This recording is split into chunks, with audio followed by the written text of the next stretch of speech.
Vous venez de le voir sur le générique, croqué par un témoin, ce Napoléon ventru que le Northumberland conduisait à Sainte-Hélène.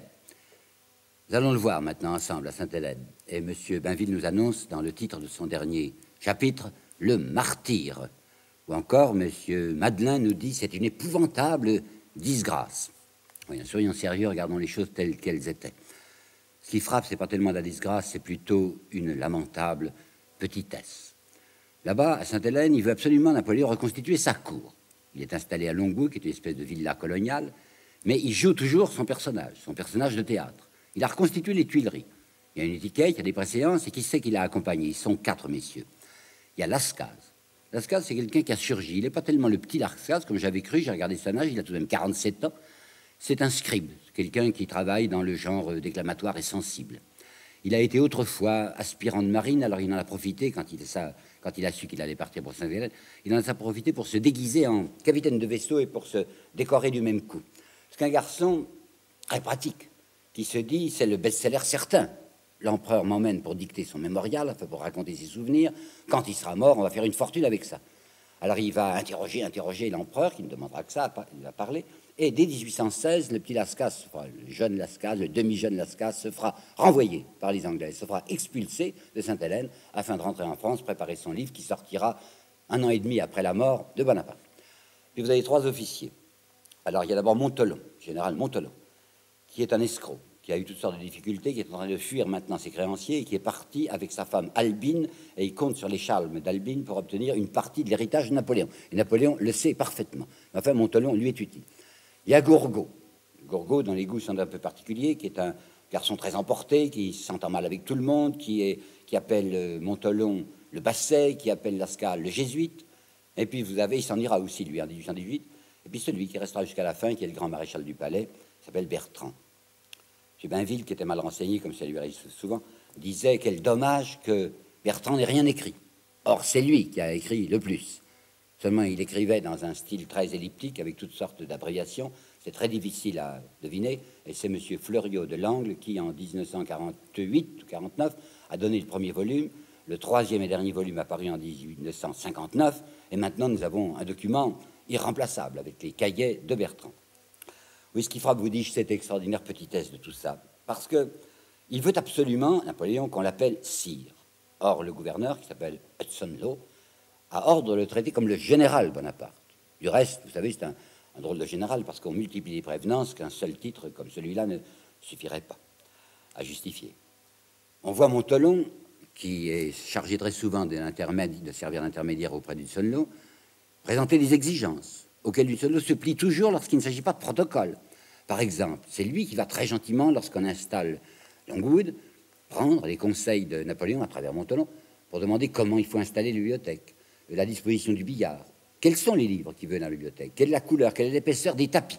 Tout ça n'intéresse pas Bonaparte. Bonaparte veut ne plus être Bonaparte, il veut être sire, il veut être l'empereur. Alors vous avez une guerre interminable et ridicule entre lui et Hudson Law, et finalement ce malheureux Hudson Law, c'est le martyr, vous savez, c'est le martyr de Sainte-Hélène.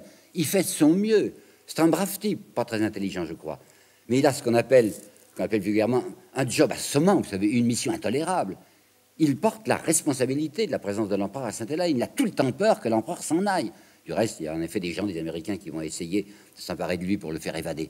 Il ne vit plus, malheureux. La nuit, il se relève, il prend son cheval tout seul, il va rôder autour de Longwood pour voir si l'empereur n'y est pas. Il aura réellement fait de son mieux, et l'empereur lui aura rendu la vie impossible. C'est lui qui va s'incarcérer, Napoléon. Il avait l'autorisation de se promener dans l'île, simplement sous la surveillance discrète et même assez lointaine d'un officier anglais. Alors il a fait une fois une promenade, puis quand il a vu que l'officier anglais était là, il a piqué des œufs sur son cheval, il a parti, il a disparu. Et Hudson Law a été obligé de lui dire, écoutez, enfin, c'est pas comme ça qu'il faut que les choses se passent, vous devez accepter la compagnie d'un officier anglais, alors 0, je ne sortirai plus. Oui, c'est une chose horriblement pénible de voir qu'il avait la chance, pour son personnage, d'être situé comme ça sur cette île lointaine, de l'autre côté de la mer, sur ce rocher, où il pouvait faire figure de l'aigle, en effet, qui va multiplier des clameurs, comme si c'était une chose épouvantable ce qui lui arrive. « Je suis l'homme le plus malheureux de la terre », va-t-il faire écrire. Ou encore, « Les Anglais ont placé sur ma tête la couronne, pas même une, la couronne d'épines. » Ben, ce monsieur qui se plaint à ce point, il a 30 domestiques à son service. Il reçoit des Anglais 100 livres de viande et 6 poulets par semaine. Il a le sucre, le beurre, tout ce qu'il veut à profusion. Il a 1200 bouteilles de vin, du vin choisi, celui qu'il aime, par mois, plus 14 bouteilles de champagne. Ça ne ressemble pas, vous ne trouvez pas, à la captivité qu'il avait imposée à Toussaint Louverture. Il est vrai que ce n'était qu'un nègre. Mais vous savez ce qu'il a fait de Toussaint Louverture? Il l'a enfermé au Fort de Joux, dans une cellule où ce malheureux est mort de froid et de faim. Tandis que lui, il s'installe, il est très tranquille là-bas. Gourgaud. Gourgaud a écrit dans son journal quelque chose qui fait plaisir parce qu'on le voit écœuré de la vie qui se passe là-bas. Il dit, je voudrais, c'est Gourgaud qui dit ça, je voudrais que nous fussions tous au cachot, et l'empereur y compris, au moins ça aurait de l'allure, au lieu de végéter comme nous faisons ici, à boire et à manger. Pas seulement à manger, naturellement, Napoléon a toujours besoin de femmes, et alors il a Albine de Montelot. Il y aura même un enfant de lui. Mais Albine de Montelot montrera à tout le monde le petit en disant, mais vous ne trouvez pas le menton, par exemple, les mains, c'est absolument l'empereur. Puis il voudrait Madame Bertrand, c'est Fanny Bertrand. Or, Fanny Bertrand, c'est pas la même chose qu'Albine de Montelon. Fanny Bertrand, c'est une femme convenable. Alors elle refusera de coucher avec l'empereur. Alors il lui portera une haine incroyable. Antomarchi, son médecin, il refusera de le voir parce que il dira ça devant Bertrand, devant le mari. Il dira, Antomarchi, je ne veux plus le voir. Je ne lui pardonnerai jamais d'avoir soigné une femme qui a refusé d'être ma maîtresse. D'ailleurs, et Bertrand est toujours là, d'ailleurs, c'est l'amant de votre femme. Elle va dans les fossés avec tous les officiers anglais. C'était le ton, vous savez, c'était les sombres manières. Et le pauvre Bertrand écoutait ça, avalant couleuvre sur couleuvre. C'est Bertrand, donc, qui nous a laissé les témoignages les plus intéressants. Et alors, si vous rapprochez Montelon, qui n'est pas intéressant, le mémorial, qui est à l'issue de Manchon, mais si vous rapprochez Gourgaud et Bertrand, ces témoignages, nous avons vraiment devant nous Napoléon à nu. Il parle intarissablement, il se raconte, il dit ce qu'il pense. Et ça nous éclaire sur lui. Par exemple, il nous explique ce qu'il pense en politique. Ce qui s'est passé en 89, et après, dit-il, c'est la faute à Louis XVI. Au mois de mai 89, il devait, dans les 24 heures, assembler le Parlement dans la Grande Chambre, et, séance tenante, faire arrêter et juger le duc d'Orléans et Mirabeau. Et le 10 août, moi, avec 1800 hommes et une batterie de canons, je réglais tout, définitivement. Quant à Louis XVIII, renvoyer la Chambre introuvable, comme Louis XVIII l'a fait en 1815. Quelle folie, dit-il. La Bédoyère et Ney, qui s'étaient ralliés à lui, ont été fusillés, c'est très bien, mais c'était du travail d'amateur. Tout, vous entendez, hein, tous mes généraux de 1815, tous ceux qui s'étaient ralliés à moi, le roi devait les faire pendre. Voilà comment on gouverne. Son obsession de l'argent continue à l'accompagner. Les Anglais ne savent pas vivre, dit-il à Gourgaud. Si seulement ils m'envoyaient 1 million par an pour mes menus plaisirs. Ou encore cette villa coloniale qu'on m'a donnée, mais c'est inconvenant. Quand on a commandé le monde, c'est bien le moins qu'on reçoive un château. Il va interroger, 1 mois avant de sa mort, il va interroger le nouveau médecin qu'on lui a envoyé. Et il va lui poser des tas de questions sur l'argent qu'il touche, l'argent qu'il a placé, comment l'a-t-il placé. Sur sa famille, il en parle avec une espèce de satisfaction en disant, bon, ils sont tous riches, tous bien établis, mais il faut qu'ils sachent se débrouiller. Par exemple, la famille de Lucien, qui est établie avec sa mère ne mourra à Rome comme Lucien, bien des années plus tard, il faut qu'ils s'arrangent pour s'apparenter à des familles de cardinaux, qu'ils entrent chez les Caramonti, qu'ils entrent chez les Orsini, qu'ils entrent chez les Colonna. C'est bien le diable s'il n'arrive pas à être un jour cardinal. Et en effet, en 1867, il y aura un des fils de Lucien qui sera cardinal. Il a d'autres idées et d'autres conseils à donner à Jérôme et à Joseph. Eux, c'est pas l'Italie. Il leur commande plutôt la Suisse. Parce que, dit-il à Bertrand, avec leurs millions, ils sont sûrs d'être bien reçus en Suisse. Alors il faudrait qu'il y en ait les uns qui s'établissent à Lausanne, les autres qui s'établissent à Genève, les autres qui s'établissent à Fribourg. Ça, c'est très bien. Et même, il donne un nom propre. Il dit qu'il faut qu'ils entrent dans une bonne famille, comme par exemple la famille des Watteville. Il pense tout le temps à Lorient aussi. Il a raté son affaire du côté de Lorient. Sur le Bellerophon, il a dit expressément au capitaine Maitland, tel que vous me voyez, sans vous autres Anglais à Saint-Jean-d'Acre, j'aurais dû poursuivre du reste. Je serais maintenant l'empereur de tout l'Orient. Même formule à Goriot, tout l'Orient. Et puis il revient tout de même sur sa propre destinée en se disant, mais après tout, ça n'a pas si mal marché. Maintenant, pour l'instant, je ne suis rien. Mais il a quelques idées. Il a certaines idées du côté du Canada. Il va dire à Gourgaud, mon nom, il est d'un très grand effet. Peut-être que si je pouvais passer en Amérique et me précipiter sur le Canada pour le prendre pour les Américains et ensuite pour moi, ce serait intéressant. Le Canada l'a échappé belle. Mais il revient sur son passé pour se dire, c'est tout de même inouï. Hein. Quand moi je suis sorti, il a emporté toutes les lettres des souverains, les lettres personnelles, les lettres manuscrites que les souverains lui envoyaient. Il les lit, il les relit, il les savoure. Il dit, je voudrais bien être enterré tout de même à Saint-Denis, comme les rois. À la bonne heure. Enfin, si on m'enterre à Saint-Denis, ça sera digne de moi. Il indique avec précision ce qu'il veut qu'on écrive de lui, ceci. Il faut écrire ceci, hein.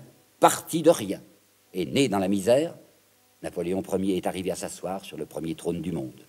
Puis il dit encore, toujours à Bertrand, regardez bien, faites le compte. Il est sans exemple qu'un conquérant ait eu une carrière de plus de 12 ou de 15 ans. Moi, j'ai commencé en 1796, donc 19 ans. J'ai gagné le championnat. J'aurais dû mourir à Moscou, dit-il encore. César, alors, n'eût pas approché de ma jarretière. Monsieur Anoto, dans un texte auquel je crois avoir fait allusion, dit que l'inquiétude du divin l'a accompagné jusqu'à sa mort. C'est être bien mal informé, parce qu'aucune inquiétude du divin. À l'égard de Jésus-Christ, par exemple, je suis persuadé qu'il n'a même pas existé, dit-il à Bertrand. Et le 27 mars 1821, il va mourir le 5 mai, je suis bien content de n'avoir pas de religion. Ça simplifie tout. Comme ça, j'ai pas de crainte chimérique à avoir. Néanmoins, il tiendra à recevoir les derniers sacrements quand il aura perdu l'esprit, parce que, dit-il, cela est bon pour la moralité publique. C'est tout à fait du Voltaire. Cet attachement maintenant, les attachements humains de cet homme. Vous vous rappelez déjà deux choses que je vous ai dit. Une phrase abourienne terrible, je n'aime personne. Et une autre phrase du 12 novembre 1813 à Roederer, où il disait, je suis l'homme du calcul sec. Eh bien, écoutez-le maintenant. Le 19 novembre 1817 à Bertrand, je suis aussi indépendant qu'un homme puisse l'être. Je n'ai aucune attache humaine. 26 avril 21. 26 avril, c'est tout près de sa mort. Hein. Je ne connais ni femme ni enfant. Tout ce que je demande, c'est qu'on me serve. Et voilà. Montelon, je sais très bien pourquoi il est là. Il guette ma succession. Et après, quand on veut de l'argent de quelqu'un, on ne lui donne pas de coup de bâton. On obéit, on rampe. C'est ce que je veux. À Gourgaud encore, je n'apprécie que les gens qui me sont utiles, dans la mesure où ils le sont et pendant qu'ils le sont. Jamais, jamais, ce Napoléon n'aura un mot de pitié ou d'émotion pour tout le mal qu'il a fait, pour toutes les larmes qu'il avait versées. Ça ne l'intéresse pas. C'est des choses avec lesquelles il ne pense même pas. Vous savez, il se dit, il y a l'enclume et le marteau, et bien j'étais du corté du marteau. Parfait. Et il y aura deux mots de lui qu'il faut connaître, qu'on ne connaît pas assez, qui sont affreux, mais révélateurs. Il a dit à Talleyrand, j'ai 300 000 hommes de rente. J'ai 300 000 hommes de rente. Je peux en faire tuer 300 000 si je veux par an. Et le 27 juin 1813, devant Metternich, il a dit, un homme comme moi se fout de la vie d'un million d'eux, et il n'a pas dit homme. Il a dit un mot extrêmement bref qui ne peut pas trouver place sur le petit écran. Alors quand on nous dit, comme M. Bainville, que c'est un homme indéchiffrable et un homme mystérieux, voyez-vous, ben, je n'y crois pas du tout. Il est lugubrement simple, ce Napoléon. Lugubrement simple, en ce sens qu'il convoite, mon Dieu, comme tout le monde, la considération, l'argent et le plaisir. Seulement, c'est un homme qui s'était mis dans une telle situation que pour s'assouvir, pour obtenir ces trois choses-là, il disposait de l'armée française. Je voudrais trouver de la hauteur chez lui. J'ai cherché, vous savez, j'ai cherché désespérément des mots qui apporteraient une autre dimension, où on le verrait un peu moins petit. J'ai rien trouvé. Par exemple, oui, on nous cite cette phrase, la veille du couronnement, non, le jour du couronnement, le matin, lorsqu'il s'est travesti, là, avec Joseph, ils étaient tous les deux splendides, c'est-à-dire ridicules. Il a dit à Joseph, si notre père nous voyait, et certains s'émeuvent de cette phrase, ça signifie simplement, papa, qui était déjà un débrouillard, il serait rudement fier de nous. Papa, il serait épaté de notre réussite. Une autre phrase qui semblerait meilleure, lorsqu'il est entré aux Tuileries, c'était donc le 19 février 1800, il a dit à Roederer, qui disait lui-même, c'est triste ce palais. Et Bonaparte, oui, c'était Bonaparte, aurait ajouté à ce moment-là, triste comme la grandeur. C'est une phrase littéraire, mais qui correspond à rien chez lui. Parce que la grandeur, vous avez vu, c'était le grandiose pour lui. Et il n'était pas triste.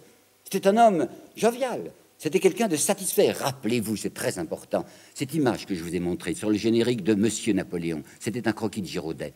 Est-ce que vous vous rappelez le bouffi, avec ses petites fossettes, avec sa petite bouche gourmande, avec ses yeux pleins de lumière, ses yeux pétillants, le satisfait. C'est un homme qui était perpétuellement satisfait. Inquiet, c'est vrai, mais satisfait. Cocteau, à propos de je ne sais plus qui, dit ceci dans un de ses bouquins. Au premier coup d'œil, on le situait sur terre. On voyait qu'il y possédait tout son bien. C'est exactement ça, Bonaparte. Il est situé sur terre, les pieds sur terre. Il y possède tout son bien. Il n'a aucune curiosité, même pas une curiosité scientifique. C'est quelqu'un qui ne regarde pas la nature. Il a la chance d'être à Sainte-Hélène. Regardez ce que Victor Hugo a tiré du contact de la mer. Ça a transformé Victor Hugo de vivre dans cet exil maritime. Lui, jamais. Ça n'intéresse pas. Rien de la nature, ni les herbes, ni les oiseaux, absolument rien. C'est un homme qui est terriblement bas de plafond. Une âme basse, c'est exactement ça. Sa mort. Oh, vous me direz d'abord que c'est impossible qu'il ait été un homme aussi médiocre et qu'il ait fait la carrière qu'il a fait. Et avant de vous parler de sa mort, il faut que je vous dise mon sentiment à ce propos. Tolstoï ne croyait pas à la réalité des grands hommes, de ces grands hommes-là, des grands hommes conquérants, vous savez. Tolstoï disait, c'est surtout des gens qui ont été servis par la chance. Bonaparte, c'est terriblement ça. C'est quelqu'un, en effet, que je crois, médiocre mais extrêmement intelligent, et qui a été prodigieusement servi par les circonstances. Du reste, un jour de cynisme, il va dire à Roederer, un autre aurait pu faire ce que j'ai fait. C'est parfaitement vrai. Toute la carrière de ce général politicien repose sur le fait qu'il a été choisi comme instrument par un groupe de financiers politiciens. Arrivons-en à sa mort. Il a cru qu'il vivrait longtemps. Il disait encore à Sainte-Hélène, quand j'aurai 60 ans, etc. Et puis c'est à partir de 1817-18 qu'il a commencé à avoir des vomissements. De quoi s'agissait-il? Je crois bien, enfin, on n'est pas bien sûr. Il s'agissait d'un ulcère devenu cancer, comme son père. Son père était mort de ça, d'un ulcère cancer, à 38 ans. Il s'était mis à grossir de plus en plus. Ce tonneau qui était devenu croque-mitaine avait essayé en janvier 1821 pour se faire maigrir du cheval à bascule. Un de deux. Et puis ça le tuait, ça le faisait trop transpirer. Alors il a fait 3 séances et puis s'est arrêté.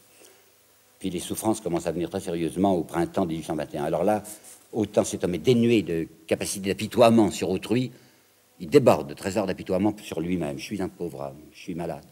Vous n'avez jamais été malade, vous, Bertrand? Vous ne savez pas ce que c'est. D'où Chateaubriand, tuer les autres, écrit-il apparemment, ça n'apprend pas à mourir. Le 14 avril, il va mourir le 5 mai. Le 14 avril, se sentant mieux, se croyant sur une voie de guérison, il fait venir Montholon et il lui demande de lui raconter des histoires obscènes. Et il écoute Montholon comme il avait l'habitude de le faire quand il faisait chaud à Sainte-Hélène, c'est-à-dire découvert aux 3/4, le sexe à l'air et une main enfouie sous la fesse gauche. Puis il va mourir, il va expirer le 5 mai à 1821, à 51 ans et 7 mois, après avoir réussi son dernier numéro d'Histrion, c'est-à-dire qu'il avait composé ce testament: je désire que mon fils adopte pour devise celle qui fut la mienne, tout pour le peuple français. Je désire que mes cendres reposent au milieu de ce peuple français que j'ai tant aimé. Oui, il s'en est aperçu, le peuple français. Alors, dans les minutes qui me restent, qu'est-ce que nous en penserons finalement de Napoléon? Je crains qu'un certain nombre d'entre vous ne soient dit, Guillemin, à opérer une entreprise de dénigrement. Je vous l'ai dit déjà, c'est la vérité qui m'intéresse. Et je me rappelle une phrase de Robespierre. Robespierre qui avait dit à la tribune des choses qui déplaisaient, et il avait répondu, lui, à Robespierre, c'est la vérité qui est coupable. Et vous savez, aux yeux de certaines gens, quand elle déplaît, la vérité perd son nom. Et ce qui dérange les idées reçues perd le droit d'avoir existé. Je vous assure que je ne vous ai pas apporté d'appréciation. Je vous ai apporté de l'information. Je n'ai fait que des relèvements, comme on dit en termes techniques. L'œuvre, alors, de Napoléon. On nous dit, il y a un monsieur Tullard qui vient de publier un anti-Napoléon intéressant où il a rassemblé les textes, les pamphlets contre Napoléon. Ce monsieur Tullard écrit, c'est tout de même lui qui a constitué l'armature de la France moderne. Ah ah, en quoi? Et qu'est-ce qui reste de ça? L'armature, les blocs de rocher, comme il disait, ben, c'était 5 ou 6 choses. 6, si vous voulez. C'était l'organisation administrative avec les préfets. C'était l'université, le code civil et le concordat. C'était aussi les grands travaux et la Banque de France. La Banque de France, vous pensez que c'était une merveille? C'était une autorisation donnée à un groupe privé de se faire passer pour une banque au service de l'État. Les grands travaux, pour Paris, oui. Mais en réalité, à travers la France, c'était un bluff. Le Concordat, par bonheur, grâce à Combes et à Jaurès, il a disparu en 1905. Mais le Concordat, l'université et le code civil, tout ça, ça avait le même dessein, l'unique dessein, qui était d'assurer la possession solide des possédants. Quant à l'organisation administrative avec les préfets, c'était une idée qui était reprise de Robespierre. C'était les agents nationaux. Mais du temps de Robespierre, les agents nationaux étaient là pour constituer l'unité de la France, d'une France attaquée et d'une France républicaine, tandis qu'avec les préfets, c'était un carcan policier que cet homme avait mis sur la France. La gloire, maintenant, vous me direz, il y a la gloire. Thiers dit, c'est entendu, Napoléon a peut-être fait beaucoup de mal, mais tout de même, il a laissé à la France la gloire, et c'est le dernier mot qu'emploie M. Madeleine aussi, il nous a laissé la gloire. La gloire, elle a une drôle d'odeur, elle a une odeur putride, la gloire militaire. Et d'autre part, selon du côté que l'on est de la frontière, elle change de sens. Du côté de ceux qui ont gagné, la gloire, en effet, c'est le triomphe, c'est l'orgueil, c'est la vanité. Du côté de ceux qui ont perdu, c'est le massacre, c'est le calvaire, c'est le désastre et l'humiliation. Et puis, je voudrais vous apporter là un petit texte que j'ai trouvé. Une lettre que Napoléon avait écrite à Alexandre le 25 février 1811 en lui parlant d'une guerre possible entre eux, tous les deux. Je vous demande de faire attention à ce texte. Si la fatalité, elle a bon dos la fatalité, si la fatalité veut que les deux plus grands princes de la terre, vous et moi, aillent sur le pré pour en découdre, façon de parler, ils font ça par personne interposée, nous nous combattrons en galants chevaliers, puis nous nous tendrons la main.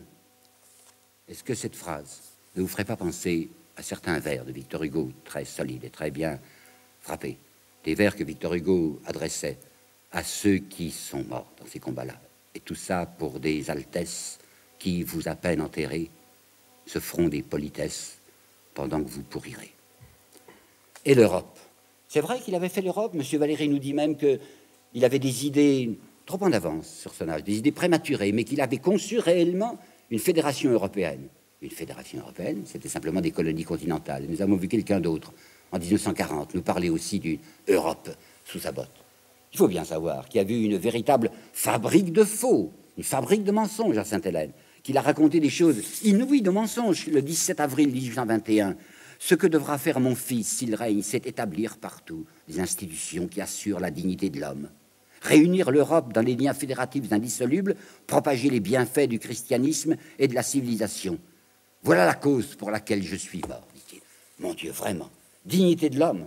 Avec des absurdités, on est toujours sûr d'occuper les hommes, et c'est comme ça qu'on les mène.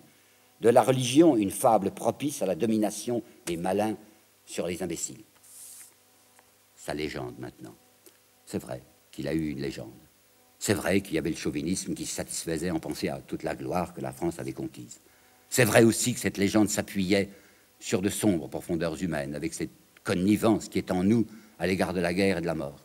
Mais soyez bien sûr aussi que cette légende a été entretenue par des coopérateurs qui savaient ce qu'ils faisaient. Un Béranger, par exemple. Quand on parle de la légende napoléonienne, on dit toujours il y a eu des chansons de Béranger. Savez-vous que Béranger était un malin? Que Béranger, lorsqu'il a vu 1848, qu'il a vu le peuple soulevé, a eu horriblement peur. Et Jules Vallès, qu'il connaissait bien, disait ce que fait Béranger, c'est de détourner les gens de la vraie question en leur enfonçant du coton tricolore dans les oreilles. Et n'avez-vous pas remarqué que cette légende de Napoléon, elle est devenue extraordinaire à la fin du dernier siècle? Dans les toutes dernières années du 19e et dans les premières années du 20e siècle, vous avez vu apparaître cette floraison de livres sur lui. Tous les livres de Frédéric Masson, et puis les ouvrages de Madeleine, et un peu plus tard, Bainville. Je sais bien pourquoi. Ça se passait au lendemain de la Commune, et ça se passait au lendemain de l'affaire Dreyfus. Parce que ces gens-là étaient ravis de ce qu'avait fait essentiellement Napoléon. Et qu'est-ce qu'il avait fait? Il avait étranglé, il avait assassiné la République. Il s'en vantera. À Sainte-Hélène, il disait le 13 août 1813, « J'ai rétabli la propriété et la religion, c'est-à-dire la religion au service de la propriété. » Molien le félicitait en disant « Il a renversé le gouvernement populaire. » Bainville nous dira « Il a fait cesser la lutte des classes. » Vraiment, c'est-à-dire qu'il a assuré le triomphe de la classe bourgeoise. Et Remolien, il a assis définitivement la bourgeoisie au pouvoir. Alors, M. Madeleine peut bien dire « Le destin l'amena à son heure pour refaire la France », mais il faudrait s'entendre sur le mot de refaire. On refait le porte-monnaie de quelqu'un ou on est refait quand on est roulé. Ça me paraît toujours scandaleux. Vous savez, quand on nous dit que c'est un homme, Napoléon, qui a tout de même poursuivi les idées françaises. Ah, vraiment, il a poursuivi les idées françaises. Et quand je pense que Madame de Staël a osé dire de lui que c'était Robespierre à cheval, il n'y a pas de pire outrage à la mémoire de Robespierre. Parce que Robespierre, c'était quelqu'un qui avait voulu travailler pour les misérables. Robespierre était l'homme qui s'était dit, c'est pas possible de laisser 6 millions de Français qui sont les mangés en proie aux mangeurs. Et lui, Napoléon, tout ce qu'il a voulu faire, c'est donner encore une prise plus absolue des mangeurs contre les mangés. Outrage à la mémoire de Robespierre. Alors je comprends très bien, je comprends parfaitement que ce soit Monsieur Thiers et que ce soit Louis-Philippe qui ait fait revenir en 1840 les cendres de Napoléon pour lui donner cette sépulture grandiose que vous connaissez aux Invalides, mais je comprends encore mieux que ce soit la Commune qui ait décidé de renverser l'Arc de Triomphe, qui était un symbole de la violence au service du mal. Est-ce que c'était à moi, Français, de vous dire des choses pareilles sur Napoléon? Oui, à moi plus qu'à un autre, justement parce que je suis Français, parce que j'aime mon pays, parce que ce drapeau tricolore qui représentait quelque chose quand c'était 93, qui représentait la République, qui représentait l'espérance. Un homme comme Napoléon, il a déshonoré en le surmontant d'un rapace. Parce que si la France conserve encore un certain nom dans le monde, un nom qui serait, paraît-il, synonyme de liberté, c'est bien malgré Napoléon qu'elle l'a gardé. Voyez-vous tout ce que je vous dis avec une espèce d'emportement. Je crois que dans un certain nombre d'années, peut-être dans 20 années, peut-être dans 30 années, parce que la vérité en histoire, ça marche à petits pas. Mais je crois que ce que je vous dis là et qui paraît scandaleux, ça sera l'histoire telle qu'on l'enseignera enfin, lorsque, et je cite là Chateaubriand, lorsque ce ne sera plus l'imposture qui se chargera de l'écrire.